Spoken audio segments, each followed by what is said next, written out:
Good morning, South Florida. I'm CBS 4 meteorologist Lisette Gonzalez tracking the tropics. We are watching three areas.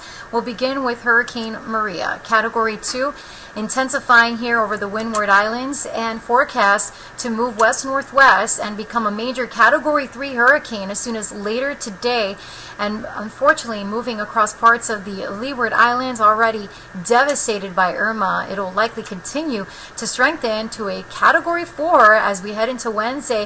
Could be moving near over the British U.S. Virgin Islands, Puerto Rico, and then just north of or near Hispaniola as a Cat 4 as we head into Thursday. By Friday, it'll likely weaken back to a Category 3, but still a very powerful hurricane that could be affecting Turks and Caicos and even parts of the southeast Bahamas.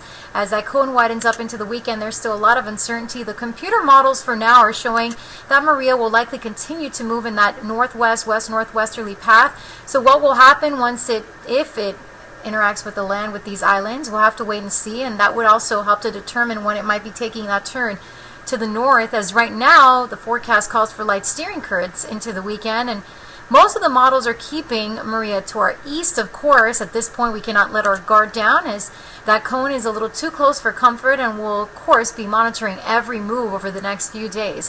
Hurricane warnings are in place for the Leeward Islands and parts of the Windward Islands under tropical storm watches, as well as tropical storm warnings for Barbuda and Anguilla and British U.S. Virgin Islands and Puerto Rico currently under a hurricane watch. And then we have Hurricane Jose. It is weakening. In fact, the Hurricane Center is saying losing some of its tropical characteristics as it moves northward at 9 miles per hour. It's a Category 1 and forecast to weaken to a tropical storm as we head into Wednesday and Thursday, taking that turn to the east and looping back down south. So it is now forecast to remain offshore and become a depression by the weekend. However, it will be leading to some heavy rain and gusty winds from the mid-Atlantic through the New England areas at that time, and already we're seeing rough surf, dangerous rip currents, coastal flooding possible up and down the Atlantic seaboard. And then we have Tropical Depression Lee, which is out in the eastern Atlantic behind Maria. It is not a threat to land. It is forecast to continue weakening and just remain a fish storm. So of course we'll continue to update you right here on CBSMiami.com.